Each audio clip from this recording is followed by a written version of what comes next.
અરવલ્લીથી સમાચાર મળ્યા છે કે જિલ્લામાં આઈસીડીએસ અધિકારી સામે ભ્રષ્ટાચાર, કૌભાંડ અને સત્તાનો દુરુપયોગ કરવાના ગંભીર આક્ષેપો સામે આવે છે। ત્યારે મહિલા અને બાળ વિકાસ યોજનાના ચેરમેન વીણાબેન ખેરાડિયા આરોપ મૂક્યો છે કે કચેરીમાં તેમની અવગણના કરવામાં આવી રહી છે।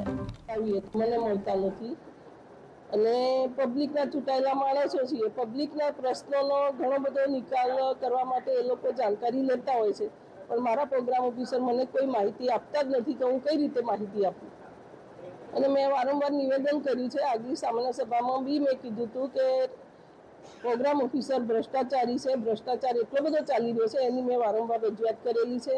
તાલુકા પ્રમુખશ્રી, વીડીઓશ્રી, આપણા મંત્રી શ્રી ભીખુસિંહ પરમાર સાહેબ ગાંધીનગર બધે પણ આ વાતની કોઈએ ધ્યાન લીધું જ નથી અને આ વખતે એને ઠરાવ પાસ કર્યો ભ્રષ્ટાચાર વિશે। એ વખતે બી મિટિંગ પૂરી કરી દેવામાં આવી હતી, મારી વાત ધ્યાને નથી લીધી। આજે મેં એ જ બાબતે રજૂઆત કરી ત્યારે રજૂઆત કરી તો મારી વાત ધ્યાનમાં ના લેતા મિટિંગ પૂરી કરી દીધી અને હવે તમારી મિટિંગ સમિતિને લેવાઈ જશે એટલો પ્રશ્ન મને એવું કહેવામાં આવ્યું છે।